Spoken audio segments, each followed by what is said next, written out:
अवाम को हम ये मैसेज देंगे कि हमारी आवाज़ से आवाज़ मिला और सब जने मिलकर एक आवाज़ बनेंगे और अल्लाह के घरों की इबादत के लिए निकलेंगे। और जहाँ तक हो सका, जब तक आवाज़ अल्लाह के घर की इबादत नहीं होगी, जब तक हम आवाज़ बराबर सबको लेके एक चलेंगे। हम चाहते भी हैं कि तमाम के तमाम, यहाँ तक है कि हमारे पार्टी के अंदर जितने भी लोग हैं जो आज खामोश बैठे हुए हैं, गूंगे, लंगड़े, लूले या भैरे जो भी बने हुए, उनसे भी हमारी अपील है कि कब तक खामोश बैठे रहेंगे। आप भी आओ हमारे साथ, हम भी आपके साथ हैं। हम आपसे, हमारी कोई ख़ानदानी दुश्मनी नहीं है, आपके हम खिलाफ नहीं है। हम कलमे के एतबार से आप हमारे भाई, हम आपसे हमारी एक दरख्वास्त है कि आप भी हमारा साथ दें। अरे भाई साहब, सबसे बड़ी चीज़ तो ये है कि अहम चीज़ तो ये है कि मसाजिद को शहीद कर देने के बाद अगर क्या मिसाल के तौर पर मुसलमान अगर खामोश बैठा तो वो मुसलमान क्या करा? कलमे ला इलाहा इल्लल्लाह मोहम्मद रसूलुल्लाह बोलने वाला कहाँ रहा? वो तो काफिरों की लाइन में खड़ा हो जाता, उन्हें भी जाके अगर मिसाल के तौर पे अगर अपने आप को अगर खामोश बैठा तो। हमारे को ये मालूम है कि अल्लाह ताला की जो यानी कि इबादत करने की जो जगह है, जहाँ पर हमारा सर जाके जो जगह पर टिकता है जो ज़मीन के ऊपर, वही ज़मीन को अगर आप अगर शहीद कर दे रहे हैं और हम खामोश बैठे रहे तो लानत है ऐसी हमारी मुसलमानों की अपने इसके ऊपर, कौम के ऊपर। जो हमारी कौम है, जो कई पार्टी के लोग जो बैठे हुए हैं, बिल्कुल लगड़े, लूले, अंधे, बहरे, गूंगे तमाम बन के बैठे हुए हैं, उसको भी हम मिसाल के तौर पर उनकी मिसाल हमारे साथ कैसा ले सकते हैं आप? हमारे पास थोड़ा बहुत अल्लाह का एहसान है कि हमारे में थोड़ा ईमान जिंदा है। कम से कम हम आवाज़ से हम बोल सकते हैं कि भाई मुसलमानों के साथ क्या हो रहा बोल के। मगर दूसरी जगह तो मुसलमानों के साथ अगर जो हो रहा भी तो मसाजिद के साथ शहीद भी हो रहे तो मुसलमान ऐसे भी है पार्टी में बिल्कुल ऐसे बैठे हुए, बेवा या यतीमा या सीरों कैसे बैठे हुए, जब एक आवाज़ बोलना नहीं चाहते ना, एक आवाज़ करना चाहते हैं वो लोग कि भाई हमारे कौम के इबादत गाहों के साथ ऐसा हो रहा बोल के जवाब भी देने वाले नहीं है वो लोग। तो हम ये नहीं चाहते कि हमारे इबादत गाहों का तमाशा हुआ तो हम इसके हाथ से ना कोई चीफ मिनिस्टर ना कोई अलायंस जमात, हमारे लिए कोई किसी के लिए कोई अहमियत नहीं है। हमारे को जो हक़ की बात है, हक़ की आवाज़ जो है हमारे को देखा देखी से नहीं आने वाली है, हमारे अपने दिल से निकल रही आवाज़ ये। हम तो अपने दिल की आवाज़ बोलना चाह रहे हैं कि ये क्या है। और दूसरी चीज़ क्या है, वहाँ पर जो वाक़यात हुए जो देखे तो हमारा दिल दहल जाने वाली बात है कि हमारे ईमान के साथ एक खिलवाड़ की बात है कि भाई वहाँ पर जानिबाजों के साथ यानी कि वहाँ के पारों के साथ, कुरान मजीद के साथ, वो वहाँ के जो असात है तमाम को मलबे में यानी कि ये कर दे के डम कर देना, और उसके बावजूद भी कोई मुसलमान क़यादत हमारी आवाज़ नहीं उठाना। लानत है ऐसी क़यादत के ऊपर जो मुसलमान है जो कि खामोश बैठे हुए, ना तो उनको आंखों को दिख रहा, ना ज़बान है, ना कान को सुनने की सलाहियत है। ऐसे करके मुसलमान है, मुसलमान बोलने के लिए शर्म की बात है कि भाई मसाजिदों के साथ ऐसा हो रहा और ये कोई खामोश बैठे हुए तमाशाई बने हुए, ये बिल्कुल गलत बात है और हम इसको मानने वाले भी नहीं है। हम ये चाहते हैं कि मसाजिद जो है फिर दोबारा यानी कि वहाँ पर ही यानी कि तामीर होना, और उसके लिए हमारा डिमांड है और कुछ भी नहीं है। और केसीआर साहब को हम कभी भी, केसीआर साहब से हम अच्छा आज 20 साल हो रहा हमारे को पार्टी में ज्वाइन हो गए, कभी हम ये आवाज़ नहीं उठाए। पहली वक्त आवाज़ उठाने की वजह आपके सामने है। अरे भाई, सबसे पहली चीज़ तो ये है कि जिस वक्त तेलंगाना जब शुरू में आने वाला था तो उससे तेलंगाना आने से पहले उमर फारूक की मस्जिद का शहादत अमल में आई थी एयरपोर्ट के ऊपर। तो हमारे महमूद अली साहब जाके वही एयरपोर्ट के ऊपर नमाज़ पढ़ के दुआ करे थे कि हमारी गवर्नमेंट आ जाने दो, हम आपको केसीआर साहब को बोल के यहाँ पर शानदार आलीशान मस्जिद एयरपोर्ट पर बनाएंगे बोल के। हम वो बात के ऊपर हम ये समझे कि भाई हमारी एक सेकुलर गवर्नमेंट आ रही, हम रात दिन मेहनत करके हम हमारी सेकुलर गवर्नमेंट को हम फॉर्म कर रहे हैं। हम जब सेकुलर गवर्नमेंट को फॉर्म करने के बाद 2014 से लेके हम आज की तारीख तक के हम जो शुरू से जो हम इब्तिदा के यानी कि इसके पार्टी के फाउंडर हैं हम, यानी कि उसके इब्तिदाई पत्थर हैं हम पार्टी के। जबकि इनका बैनर नहीं था केसीआर का, जब कभी भी कहीं जाने का कहीं भी तो उस वक्त इनका बैनर लेके गली गली घूम के हम हर जगह पर इनको डिस्ट्रिक्ट पे जिताने वाले, हम हर जगह काम करने वाले हम इतना काम करने के बाद आज हमारे को ये हालत है कि हम तेलंगाना आके 7 साल हो गया, हमारे को एक कोई ऐसा यानी कि वो नहीं है जो कि मिसाल के तौर पर हमारे मुसलमानों को कि हमारे मुसलमानों को नवाजे केसीआर साहब बोल रहे हैं। हाँ, ये और बात है, केसीआर साहब चीफ मिनिस्टर बनने के बाद बहुत कुछ कर लिया उन्होंने उनकी फैमिली के लिए, लेकिन उससे हमारे को लेना देना नहीं है। मगर हमारे साथ जो है सिर्फ एक ही बात है कि हमारे मसाजिद के साथ ऐसा मत करो। देखिए साहब, महमूद अली साहब एक कोई यानी कि पॉलिटिशियन नहीं है महमूद अली साहब, सबसे बड़ी चीज़। और महमूद अली साहब का जो गुफ्तगू है उनका मकसद ये है कि कोई भी तरीके से अपना मफाद हासिल को कैसे हासिल करना चाहिए। एक ज़माना था जब उस्मानिया दवाखाना, जबकि निज़ाम की इतनी बड़ी प्रॉपर्टी थी, उसको तोड़ने देना चाह रहे थे उस्मानिया दवाखाने को। उस वक्त में अपने शुरू में जिस वक्त 2014 में जब गवर्नमेंट बनी थी उस वक्त जो टॉपिक पर गुफ्तगू हो रही थी तो उन्होंने बोले कि चारमीनार भी केसीआर साहब बोले तो हम तोड़ने को तैयार है बोले। तो उनका क्या है, उन्होंने चाहते ये है कि जो भी केसीआर साहब की बात है उसको हाँ में हाँ मिलाना और केसीआर साहब को खुश करना और अपने आप को पोजीशन में कायम रखना, और उस सेट की कुछ भी नहीं है उनका मकसद। और उन्होंने केसीआर साहब को सेकुलर बोलते, केसीआर साहब को महात्मा बोलते, तेलंगाना के गांधी बोलते, सब कुछ बोलते। अगर है तो हमारे लिए भी हम उनके ही के हमारे सबके है। अगर मिसाल के तौर पर सेकुलरिज्म बरकरार है तो, अगर मिसाल के तौर पर सेकुलरिज्म अगर बरकरार नहीं है हमारे, जबकि मिसाल के तौर पर मेरे पास एक छोटी बात बोल रहा हूँ मैं आपको, आस्था भी है उनके पास, वास्तव भी है उनके पास, केसीआर साहब के पास आस्था। उनकी आस्था की खातिर उनको जो जगह पर जिस तरीके से होना चाहिए, अगर वो आस्था में होकर नहीं आ रही वो जगह, तो उसको उन्हें मसाजिद को शहीद कर देने को तैयार हो जा रहे हैं। और उनके वास्तव के हिसाब से जो जगह जहाँ पर फिट होना चाहिए वहाँ नहीं फिट हो रही, तो उन्हें चाह रहे हैं कि वो जगह के वास्ते जो भी करना है करेंगे, वहाँ पर उसकी जगह पर मेरा सेक्रेटरीट होना और मेरा कल के दिन इख्तियार वहाँ पर रहना और मेरा यानी कि चीफ मिनिस्टर का ऑफिस वहाँ रहना। ठीक है, आपका ऑफिस रहना चाहता है तो आप रखिए, आपको हमारे को एतराज़ नहीं है, लेकिन हमारे मसाजिदों को तोड़ के, हमारे मसाजिदों को शहीद करके आप वहाँ पर ये बनाना, दूसरों के जज्बात को का एहसास नहीं रखे, दूसरों के जज्बात को आप मजरू करके इस तरीके से कर रहे हैं, तो वो काबिल कबूल नहीं है और ना तो ये चीज़ अवाम कबूल करेगी। बल्कि ये अगर इस तरीके से अगर आप कंटिन्यू करेंगे तो आइंदा आने वाले इलेक्शन में अवाम खुद आपको सबक देगी, मेरा ये मतलब है। ये सच है। ये हमारे एक सीनियर थे अनवर पाशा एडवोकेट, उनके थ्रू इनको हम लेके जाके मिलाए थे, वो सही है। मगर अब ये चीज़ क्या है, ये बताना अपने तरफ से किसी को बेइज्जती करने की बात हो जाती है, ये बात बोलना मुनासिब नहीं है। क्योंकि मैं ये बोलता हूँ कि अनवर पाशा हो या हम हो या अपने महमूद अली साहब हो, ये सब हम एक ही समझते हैं हम अपने आप को। कभी उनको आला हम अदना या अदना या हम आला बोल के नहीं है, हम सब एक ही साथ के समझ के हम आज तक चलते आए। मगर कभी हम अपने तरफ से ये नहीं बोले कि आपको यानी कि केसीआर साहब का ये पोस्ट मिल गया, हमारे कुछ नहीं मिला, हम ये मामले में कभी लड़े नहीं। आज अगर हम लड़ रहे हैं तो सिर्फ मस्जिद के मामले में लड़ रहे हैं और हमारा मकसद कुछ भी नहीं है। अगर आप हमारे को आज तक पोस्ट नहीं दी, हमारी परवाह नहीं रही, हम आज तक कभी आपसे लड़े नहीं, हमारे को आप इतने पुराने हैं, हमारे को हम एक ढेले के रवादार नहीं है हम टीआरएस के, जबकि हमारे दुनिया के लाखों रुपए खर्च कर दिए हमारे पार्टी ऑफिस पे, लेकिन आज तक 1 रुपये के रवादार नहीं है पार्टी में। आज 20 साल में अगर कोई बता दो बोलो कि 1 लाख रुपए का भी हम कभी कोई मामला इनसे करा दिया पार्टी की तरफ से, आज तक 1 पैसे का काम नहीं कराए और ना तो कोई पोस्ट लिए हम। सिर्फ और सिर्फ हम पार्टी के अंदर काम करें और एक ये समझ के करें कि एक तेलंगाना आ गया तो मुसलमानों का तमाम का फ़ायदा होता बोल के, और मुसलमानों के मफाद हासिल की खातिर हम इससे जुड़े हुए रहे। लेकिन आज मुसलमानों का दूर की बात है, हमारे मसाजिदों का महफूज नहीं रह रहे, तो हम आज मुसलमानों के ताल्लुक से क्या राय रख सकते हैं आइंदा मुस्तकबिल में? ये बात भी तो सोचने की बात है ना। अरे बहाना कुछ भी नहीं है मेरे भाई साहब, एक बात बता रहा हूँ, आज जो लोग जो मुसलसिल जो आज मेरे ताल्लुक से बोल रहे, इस बात है कि दूसरे जने भी आज ने कल बोलेंगे।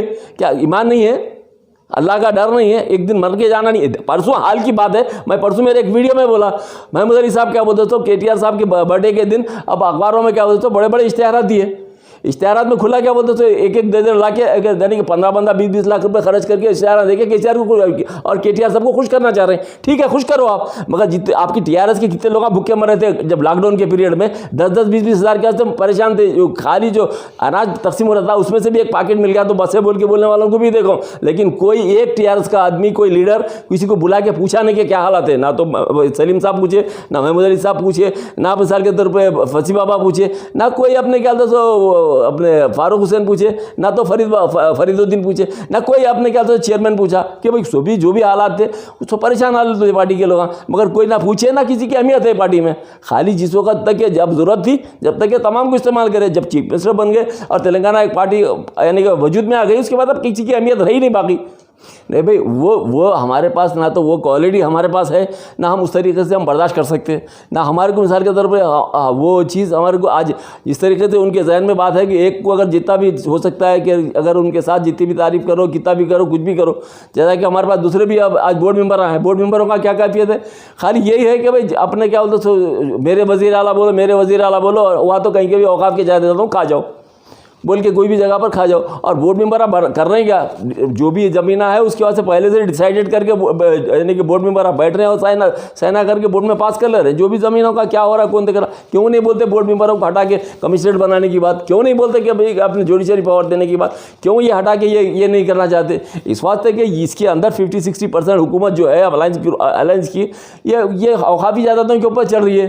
अब अगर औकाफी ज़्यादातों को अगर मिसाल के तौर पर कमिश्नरेट पर बदल गया तो ये तमाम जो आज के जो धंधे ये तमाम बंद हो गए तो कहाँ से रहता, ना तो कमेटियाँ रहते हैं, ना वक्फ बोर्ड रहता, ना मिसाल के तौर पे ये आपके दरगाह रहते हैं, ना कोई मिसाल के तौर पे ये मुजावरा रहते, तमाम के तमाम गवर्नमेंट के अंदर आ जाते और तमाम IAS ऑफिसर रहता, हर एक चीज़ का सिस्टम रहता, इसके अंदर कोई जुडिशरी पावर रहता। जिस तरीके से आज जो है वैसा नहीं रहता कल।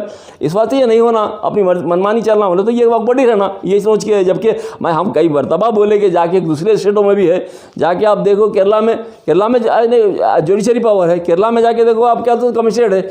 आज हमारे पास भी बना सकते, क्या हमारे लोग क्यों खामोश बैठे हुए? नहीं चाहते आज भी बनाना, और हम चाहते हैं कि कमिश्नरेट बनना और हमारे जायदादों का तहफ़्फ़ुज़ होना और हमारे लोगों में अवेयरनेस आना और हमारे पास सियासी क़ुव्वत पैदा होना। आज देखो आप, हमारे पास जब 12-14 महीने के 12% जो देते बोले थे, उसमें आके हमारे पास कितने MLA, 2 टर्म हो गया हमारा इलेक्शन हो गया, 2 टर्म 1 MLA है और कोई भी MLA नहीं है। और उसके वास्ते ना कोई मुसलमानों को MLA बनाना चाह रहे हैं, ना बन रहे हैं, ना कोशिश कर रहे हैं, और ना कोई कारपोरेटर है आज तक। जो भी है वही है, हमारे अलग के जो भी वही कारपोरेटर है। हमारे मुसलमानों में कितने कारपोरेटर है बताइए आप, कितने MLA से बताइए आप। ये तमाम चीज़ों को देखे तो ऐसा महसूस होता है कि खाली हमारे वोटों की ज़रूरत थी, गवर्नमेंट की ज़रूरत थी, गवर्नमेंट बनाने के लिए हमारी मदद की ज़रूरत थी। ये हो गया, हमारी कोई ज़रूरत नहीं है। अब आप कौन की हम कौन की, बड़ी सी बात हो गई। ऐसी बात समझ में आ रही है हमारे को। अरे सेकुलर है बोल ही नहीं सकते ना। एक बात बता रहा हूँ, आज लोग पूरे तेलंगाना के अंदर दवाखानों को, यानी कि डेड बॉडियों को लेके घरों को जा रहे हैं, पेशेंट केसेस से लेके आ रहे हैं, ये दवाखाने को लेके जा रहे हैं, वो दवाखाने को लेके जा रहे हैं, यहाँ नहीं लेते, वहाँ नहीं लेते, वहाँ नहीं लेते। जबकि ऑलरेडी अब दिखाने के वास्ते लोगों को एक GO पास कर दिए 248, और बाज़ाब्ता गवर्नमेंट डिक्लेयर कर दी कि हम गवर्नमेंट का GO पास कर दिया। प्राइवेट हॉस्पिटलों के अंदर ये 4,500 रुपये यानी कि बेड के और ऑक्सीजन के 7,500 रुपये, 9,000 रुपये वेंटिलेटर के, ये तमाम बोल के ये इससे ज़्यादा नहीं लेना बोल के फिक्स करके उसके ऊपर अमल कुछ भी नहीं है, प्रैक्टिकली कुछ भी नहीं है। प्राइवेट में मनमानी चला रही प्राइवेट दवाखाने वाले, इसके ऊपर कोई कानूनी कार्रवाई होने वाली है ना, गवर्नमेंट उसके ऊपर एक्शन ले रही, और अपनी मर्जी में आया वैसा वो लोग कर रहे हैं, जो चाहे वो कर रहे हैं। उनको पूरी आज़ादी दे के रखे हुए, छूट दे के रखे हुए प्राइवेट हॉस्पिटलों को। और सरकारी हॉस्पिटलों का ये हाल है कि वहाँ पर डेड बॉडियाँ रस्ते में, जैसा कि रिसेप्शन में बैठते हैं, वहाँ पर भी डेड बॉडियाँ पड़े हुए, और ना कोई डॉक्टरों को देखने वाला है, ना डॉक्टर खुद निकल के स्ट्राइक कर रहे हैं, कभी नर्सें निकल के स्ट्राइक कर रहे हैं, कभी कोई चीज़ का इंतजामिया सही नहीं है। ऐसा हाल है कि पूछो मत आप। अगर ऐसी मुसलसिल अगर ऐसा रहा, एक चेस्ट हॉस्पिटल का जाके देख लीजिए आप, वही हाल है।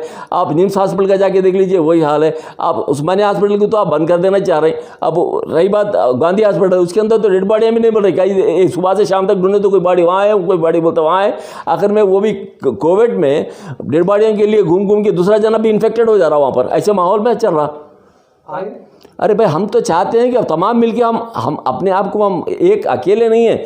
हम बोलते थे ना, जिस वक्त केसीआर साहब का एक वर्ड था, हम निकले हैं जानिब मंजिल मगर लोग आते रहे, कारवान बनता रहा, बोल के केसीआर साहब खुद बोले थे ये बात। आज हम भी वही उनके केसीआर साहब के वर्ड को लेके हम चाहते हैं कि हमारे साथ जो भी हमारे साथ के हम ख्याल लोग हैं, उनको लेके हम जुड़ेंगे, जुड़ के हम आवाज़ उठाएंगे, और हमारे इबादत गाहों के साथ जो हुआ उसकी खातिर आवाज़ उठाएंगे और बोलेंगे कि हमारे साथ इंसाफ दो।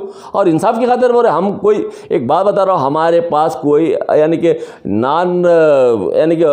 वायलेंस तरीके से हम नहीं करना चाह रहे, कोई भी वो वायलेंस तरीके से नहीं नॉन वायलेंस तरीके से हम जो भी लोग हैं उनके साथ हम सेकुलर वे में हम जो भी करेंगे, प्रोटेस्ट करेंगे, जो भी करेंगे और अपने हक को मनवाने की कोशिश करेंगे। इसके अंदर हम कोई गैर कानूनी तरीके से करने का गुंजाइश भी नहीं है हमारी। हम एक जाहिल नहीं है, हम जो चाहे जो कानून को हाथ में लेने के वास्ते हम गैर कानूनी तरीके से काम नहीं करने वाले। हमारे को यकीन है कि हमको जेल को जाना है, बल्कि हम ये समझ के बोल रहे हैं, इस बात कि हमको मालूम है कि अगर हम जरी की भी गलती करें तो हमको जेल को भिजाने के वास्ते गवर्नमेंट तैयार ही रहती, और उसके वास्ते गवर्नमेंट से ज़्यादा हमारे अलग ग्रुप ही तैयार रह सकता। हमारे को मालूम नहीं है तो क्या है नई बात। और हम चाहते ये है कि हमारे तरफ से हम किसी को भी हम अपने तरफ से कोई टारगेट बनाना नहीं चाह रहे हैं। हम ये चाह रहे हैं कि जो कोई भी हमारे साथ के भाई है, लफ्ज़ यानी कि हमारे कलमा को भाई हैं, उनका काम है कि अल्लाह के जायदादों का मामला है, उसके लिए एक आवाज़ बनो और सब मिलके इत्तेफाक करो। कोई मज़हब नहीं, कोई सुन्नी नहीं, कोई शिया नहीं, कोई हनफी नहीं, कोई मिसाल के तौर पर अहले हदीस नहीं, कोई सलफ़ी नहीं, तमाम के तमाम लफ्ज़ ला इलाहा इल्लल्लाह मोहम्मद रसूलुल्लाह बोलने वाले तमाम सियासी जमातों के लोग मुत्तहिद हो के एक आवाज़ हो जाओ, और हम आपके साथ हैं, और हम आवाज़ नहीं करेंगे, आप जो भी करना है करो, हम आपके साथ हैं, चाहे कोई सियासी पार्टी हो। हमारा ये अपना एक आवाज़ है लास्ट।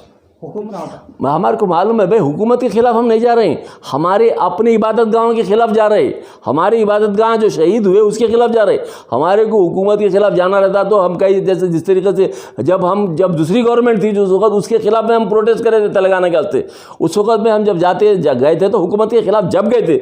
आज हमारे को ये हुकूमत जो हमारी हम खुद यानी कि इसको जिता के लाए हुकूमत है, यहाँ पे दिल्ली में हम इसके बिल के वक्त में हम दिल्ली में थे, हम केसीआर साहब के साथ दिल्ली में थे जब बिल पास हुई। अब जब हम उस वक्त में जब गए वक्त में हमारे को जब कोई फिक्र नहीं थी, आज हमारे को क्या केसीआर साहब के खिलाफ हमारे को जाने से क्या मिलने वाला है? हम केसीआर साहब के साथ जाने की क्या सोचेंगे? ऐसा केसीआर साहब के खिलाफ जाना नहीं चाह रहे। हम चाह रहे हैं कि हमारे मसाजिद जो है, हमारे इबादत गाह हैं, उसके साथ खिलवाड़ ना हो, बल्कि जो जगह पर जिसके मसाजिद थे वो मसाजिद वहाँ हो, और मंदिर का भी शहादत अमल में आई, मंदिर भी जहाँ की जगह वहाँ पर हो। क्योंकि हमारे वास्ते मंदिर जितनी अहमियत रखती है उतनी मस्जिद भी अहमियत रखती है, उतनी गिरजाघर भी अहमियत रखता है, उतना ही हमारे लिए आपके गुरुद्वारा भी अहमियत रखता है। हमारे को तमाम मज़ाहब हमारे पास एक ही है, क्योंकि हम एक सेकुलर जहन रखने वाले हैं, हम कोई फासिस्ट जहन के आदमी नहीं है। हम चाहते हैं कि तमाम मज़ाहब के साथ एकसानियत हो और सबके साथ इंसाफ हो। हम इंसाफ की खातिर आवाज़ उठा रहे हैं और उससे कोई दूसरी बात नहीं है।